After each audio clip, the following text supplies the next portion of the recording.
Spartacus is a 12-minute strength endurance focused routine where you work for 60 seconds and rest for 15 seconds. There are 9 exercises and you will only need one snatch-sized kettlebell. Here is the entire routine we'll be doing today. Feel free to take a screenshot for future reference. We begin in 5 seconds. Racked squat on the dominant side. Make sure that your heels are planted fully on the ground, your knees are tracking your toes, and your back is as straight as possible as we're doing loaded squats. At the top of the squat, in the rack position, rest your upper arm on your torso. This prevents the over-fatiguing of your shoulder.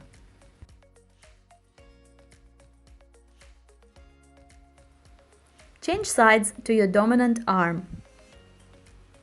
As you descend into the squat, try to touch your hamstrings to your calves for a full knee bend. If you're unable to do so without raising your heels off the ground, elevate your heels on a small platform.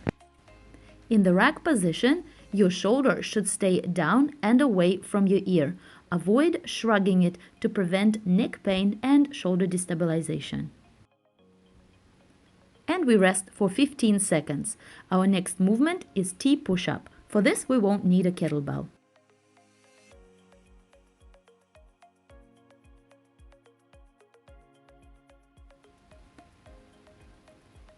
T push-up.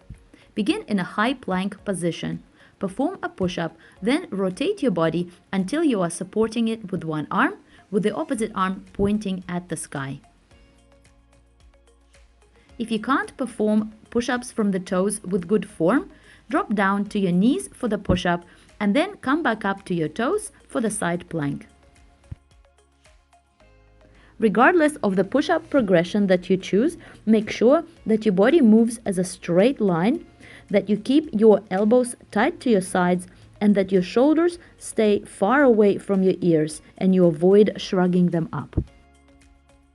You can also forego the push-ups altogether and just perform the alternating side plank, which is the T.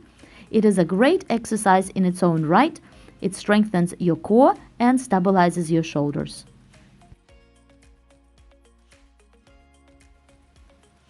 And we rest for 15 seconds. Our next exercise is one arm swing, starting on the non-dominant side.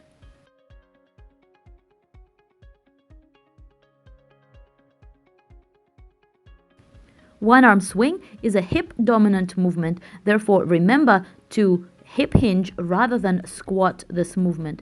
Keep your hips high and only bend your knees a little bit. Avoid pushing your knees forward.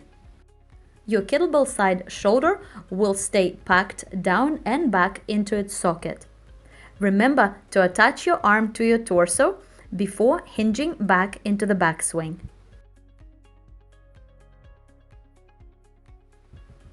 Change sides at the top of a swing. You can tap the kettlebell with your free hand at the top of each swing. This will ensure that your shoulders and torso stay square to the kettlebell, which improves power production. One arm swing, when done correctly, uses your entire posterior chain and is better for lat activation than two-hand swing.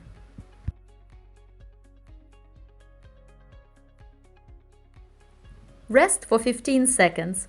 Our next move is clean and press for 1 minute on each side. We will start on the non-dominant arm.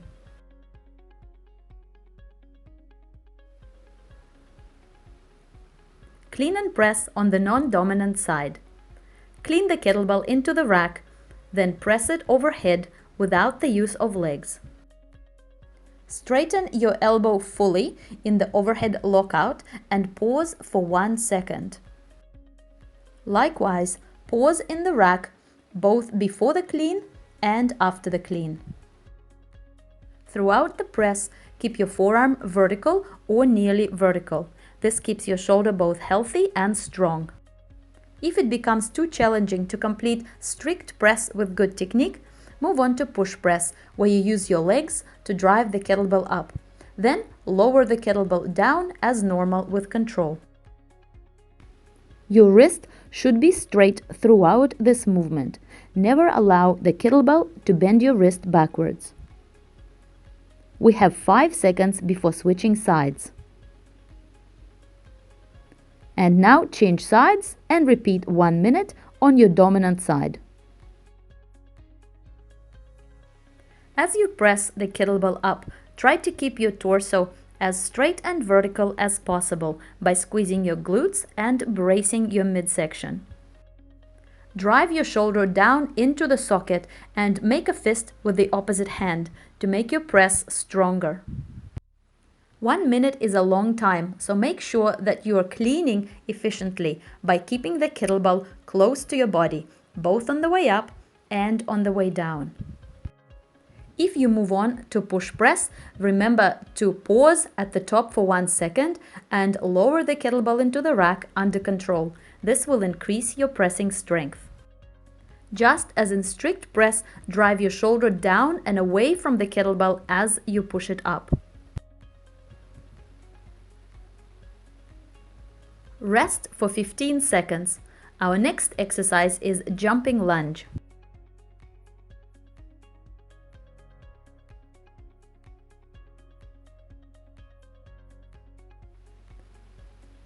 Jumping lunge for 1 minute. This is a challenging plyometric exercise. If you have never done it before, you might be better off starting with reverse lunges. Regardless of the lunge variation you're doing, make sure that your knees are tracking in line with your toes. Both of your feet should be pointing straight forward and not turned out. Imagine that you're standing on train tracks and keep your feet parallel to each other. It is best to keep your abdominals braced and your torso as vertical as possible. It is much easier for your legs to control a torso that is stable rather than the one that is wobbly and relaxed.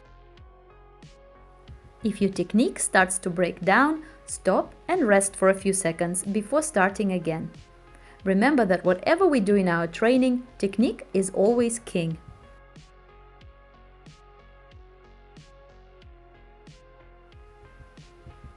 We rest for 15 seconds.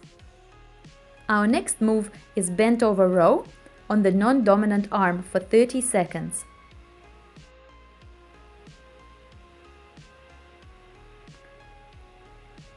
Begin by assuming a position where your torso is horizontal and your back is straight. You can support your torso by placing an elbow on the knee, like I do here, or by placing a hand on a piece of furniture. As long as your back is straight and horizontal, you're good to go. Keep your neck long and avoid shrugging your shoulder. Keep your shoulder packed and don't let the kettlebell pull it down at the bottom of the row. We are now changing sides and performing 30 seconds of bent over row on the dominant side. When performing the row, don't think about pulling the kettlebell up.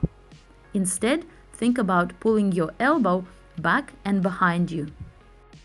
You will notice that when performed correctly, the kettlebell will travel in an arc from under the shoulder to just next to the hip.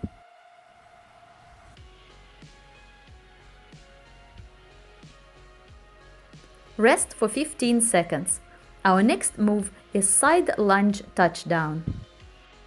You will be lunging with your non-dominant leg and holding the kettlebell in the opposite arm. Ready? Go. Lunge to the side with the non-dominant leg, then hinge at the hips and bring the kettlebell to the inside of the foot. Think about this movement as a side lunging deadlift. The way you touch the kettlebell down is the same as a one-arm deadlift. This means your shoulder is packed, your back is straight, and you're hinging mostly at the hips. Change sides, switching the kettlebell into the opposite hand. As you lunge, you can turn your toes out slightly, but remember to keep your knees in line with the toes and avoid letting your knee collapse inwards.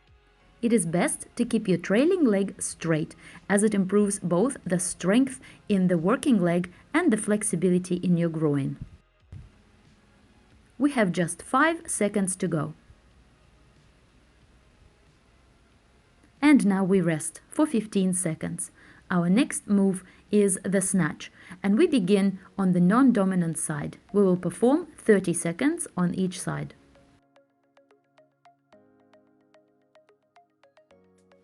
The bottom half of the snatch is identical to the one-arm swing, the exercise we performed earlier. All the technique points from there apply here. In particular, wait until the arm makes full contact with the torso before you hinge back into the back swing. The snatch is a powerful combination of a hinge, horizontal pull, and vertical push, which makes it excellent for improving posture. Change sides at the top of the swing. Try to keep the path of the kettlebell as vertical and as close to the body as possible. This will help you avoid having your kettlebell bang you on the forearm. Keep your shoulder down and away from ear. Avoid shrugging it, and instead let your hips do the job of driving the kettlebell up. Your wrist should always be straight. Avoid letting the kettlebell bend it backwards, as bent wrist leads to instability. And rest for 15 seconds. Our final exercise is Russian sit-up and candlestick. For this, you will lie down on your back and place the kettlebell behind your head. This final exercise consists of two parts. First, a straight arm sit-up, and then a leg and hip raise or a candlestick. This exercise requires a lot of core strength. If you find it too challenging and if it hurts your lower back, you can bend your elbows and your knees or get rid of the kettlebell. To make it more challenging, try to keep your elbows and knees as straight as possible. If the Russian sit-up causes discomfort in your lower back, avoid it for now and just do the candlestick. During the hip raise in the candlestick, try to point your legs straight up rather than letting them be thrown over your head. Using momentum to throw your legs over your head doesn't engage your abdominals to the same degree.